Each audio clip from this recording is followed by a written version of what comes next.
Hi, Roy here.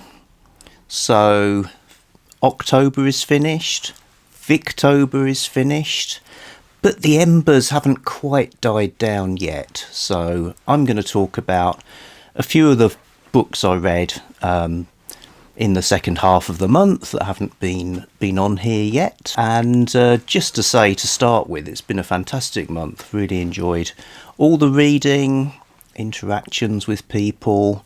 It was fantastic to be asked to be one of the extra hosts for the 10th year of Victober. So yeah, thanks to everybody, hosts, co-hosts, viewers, commenters, people on Discord. So, books I haven't talked about since I read them. Well, there was Jess's challenge, Step Back in Time, read a Victorian work set in a different era. So a lot of the challenges I did with short stories, and this is one of them, which was allowed, but I don't quite feel I deserve the status of people who read like 10 novels. So I turned to Arthur Conan Doyle's Brigadier Gerard. So this was a series of stories he wrote about a character who's a hussar in the Napoleonic Wars among the French. They were originally published in the Strand, then collected in a couple of books, and you can now get them all in one rather nice volume. I read the first collection, so half of this, way back in 1, possibly 2 years ago, when it was part of Michael K. Vaughan's Cheap Old Book Club. So I thought, let's press on. And the first story in the second book is The Crime of the Brigadier, that was written in 1900, so still in the Victorian times. And it was a lot of fun, like they all are. I really like these, and I will read them all eventually. So Etienne Gerard is a soldier, a cavalryman. He is brave, he is clever, but his own assessment of his own bravery, importance, attractiveness, etc. is way off in the stratosphere, and he has no self-awareness of that. So he's like a sort of... They're narrated by him, and it's a bit of a... not exactly an unreliable narrator, but we, the readers, can see things that he can't, where things aren't exactly as he's described. So there's a lot of comedy in them, but they're also historically very accurate, apparently. Conan Doyle... so this was... I'm doing that thing, I'm starting 2 sentences. He wrote these after he had killed off Sherlock Holmes, before he had resurrected Sherlock Holmes. So this was like his new character for the Strand. And as research, he read memoirs by apparently 10 real-life Napoleonic warriors. And that all feeds into the backgrounds of the story. He's a bit like Richard Sharp in the Bernard Cornwell novels. He shows up in all sorts of historically important situations and meets Napoleon face to face and things like that, and gets involved in all sorts of scrapes, basically. So this particular story, he goes on a mission behind British lines, and it's helpful to have the introductions to the stories, because this one, he gets involved in a fox hunt. Okay, so that's not great, obviously, but apparently Wellington and his officers sorted things out so they could go fox hunting in France while they were fighting the war. And the story mechanics rather depends on knowing how fox hunts work, which I won't go into because it's horrible. But Brigadier Gerard doesn't know that. He thinks he's doing all the right things. He thinks everybody's waving and cheering when in fact they're shaking their fists at his terrible breach of fox hunting etiquette. So, yeah, it was a fun story, and looking forward to reading more. Like I said, they were in the Strand. I actually have the copy of the Strand where that first appeared. So that was in 1900. Also in that issue, we've got an episode of something called The Brass Bottle by F. Anstey, which seems to be a story involving a genie. Probably a comic fantasy like his famous Vice Versa Freaky Friday story. So that could have done for my fantasy challenge as well. Then you get all the usual stuff, where British sailors learn to shoot to the poles by ice-breaking steamer.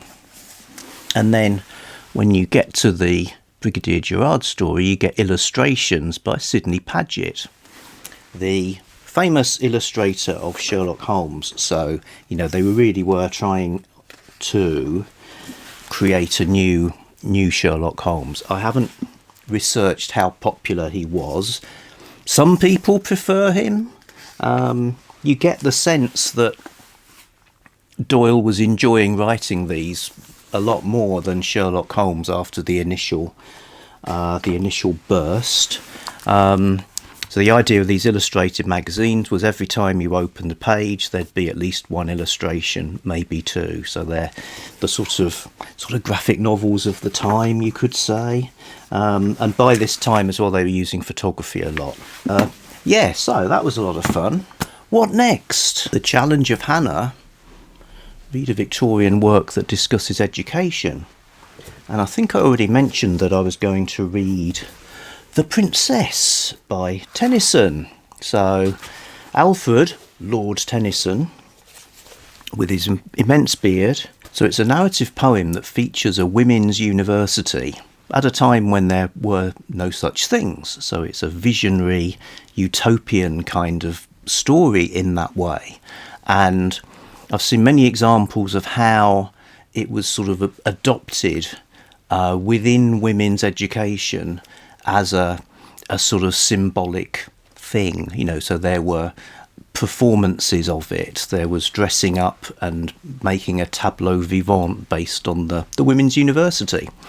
So it was, it was part of the dialogue about women's empowerment, women doing more things. So the story is Princess Ida.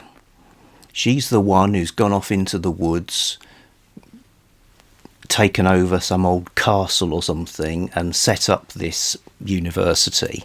And she was betrothed to a prince. And this state of affairs is for him it's sad, and for his dad, the king, it's like this is war. They've gone back on their contract. So to try and head off the war and hopefully get the marriage to happen, this prince with two of his buddies heads off into the woods, and they dress up as women and they join in the students. Okay, put a picture up so you can see how that actually looked. There's some humour to that, and W.S. Gilbert took that element and made a comedy operetta. But ignoring all that, this is pretty serious stuff. There's battles, there's quests, there's all sorts of things happening. There is a sort of fantasy element to this, really, because this prince has these goes into visionary trances, and there's stuff about seeing everything as not being real, nothing as being real. So it's a really interesting poem, lots happening, the language is great. I really do like Tennyson, should read more really. And the women's university is very idyllic, who wouldn't want to be wearing the robes, wandering through groves in the evening after the meal, discussing things. And as someone who worked in higher education for a long time, it's got all of the things that universities have. There's an application process, not UCAS, but a the prince writes a letter to ask for admission. There's an induction. There's a very micromanaged and sort of ideologically constructed curriculum. There's feuds between the senior academics, all the stuff you get in a regular university. So great stuff, really enjoyed that, definitely about education, and it is a beautiful vision, worth a read, I would say. Oh yeah, one last detail. The college, the women's college, becomes a hospital. So war does break out and it becomes a hospital, and interestingly that also happened in real life. So I used to work at a university called Edge Hill that started off as a women's only college, where they did, among other things, stage the princess a few times, and it was turned into a hospital during the Second World War. Prophecy. Anyway, my challenge was read a Victorian work of fantasy, and that was Lilith by George MacDonald. Probably, I think I saw this in a tag once, probably one of the books I've had the longest without actually reading it, because I had this one from the 1970s. So this is part of something called the Ballantine Adult Fantasy Series, which I've talked about on here before, where 60 or so works of fantasy, about 2/3 of them reprints from the olden days, were published by Ballantine Books to sort of expand on the Tolkien craze, I suppose, the impetus there was to read fantasy. And you got some great stuff in there: Lord Dunsany, William Morris, Hope Mealy's, and some new discoveries as well. Anyway, yeah, had this a long time. Why I've not read it, I don't know. Why didn't I read this one? Because it might fall apart. I do peek in at the introduction by Lynn Carter. He was the series editor and a great enthusiast. You know, he stands at the threshold of the story like a sort of circus barker, telling you how fantastic it is and drawing you in. And he has a kind of hero worship of George MacDonald, who's part of his men who invented fantasy theory. Okay, so leaving that aside, it is definitely a fantasy type book, and I pretty much enjoyed it. It's certainly unlike anything else. It's an immersive, dreamlike, symbolic journey. It's clearly a sort of Christian allegory, but not in a heavy-handed or obvious way. In fact, I think if I'd read it when I was 15 or something, I probably would have ignored all that and just enjoyed the scenery, the dreamlike images which veer from the fairy tale almost too cute to grotesque and gothic. And the Lilith herself, who you may remember from the dawn of time, was Adam's first wife in mythology and mother of all sorts of magical creatures and so on. And this stuff about the narrator, young scholarly type fellow who's inherited an old mansion with a library. He hangs out in the library. There's a strange like false door, you know, one of those ones with like imaginary book spines instead of books, and it's jammed shut with some sort of folio in the top bit, and then he starts seeing a shabbily dressed old fellow in black, sort of, who is, you know, kind of obviously a ghost, and he, as Raven, often in raven form, becomes his guide through a portal into another world, this world of like heightened reality where there's things he has to do that he completely doesn't understand, and he keeps being told you can't do any of this, you have to die first, and he's like, I don't want to die, I've just got to get on and save but no, die, no. So yeah, and there's some great stuff. I particularly liked, talking of gothic stuff, there's a sort of a nightly ball where all the participants are like skeletons, and apparently they've been like becoming less and less embodied over the centuries. Just a lovely image. It's weird stuff. Apparently, it was his life's culminating book, and his wife was worried for his mental health while he was writing it in the sort of in the creative frenzy and his dedication to it. At the time, received in a mixed sort of way. Some people thought it was the most imaginative thing ever. Others thought this just doesn't work. But a definite fantasy classic. There are others. So he's famous for his stuff for children, like Princess and the Goblin. That's him, isn't it? But this novel, Fantastes, was actually his first novel. That's kind of an adult fantasy as well, and a couple of shorter pieces too, so there's more to explore there. So yeah, I've enjoyed doing all the challenges. I've only actually read 3 novels during this, Lilith being one of them, Lady Mary's Experiences being another, with a sort of occult detective vibe to it. Hester, the group read, so that's by Margaret Oliphant. Hester, yeah, really like this.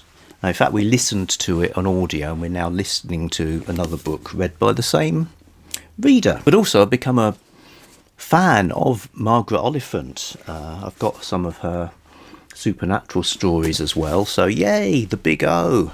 Definitely be reading more of hers in the future. So, what a great time, Victober. Now what happens? Do we just plunge back into the modern world? Well, sort of. I think, for myself, I'm going to carry on a strand of Victorian reading throughout the year. And the theme I've come up with is Victorian bestsellers that have been forgotten, or they're neglected, or they're just viewed as being trash. So I've got picks for the year. Started a Discord. If you want to get in early, you can go to the Discord right now. And I'll do a video explaining all of that. So I'll be back soon with that I've just told you about. Okay, bye.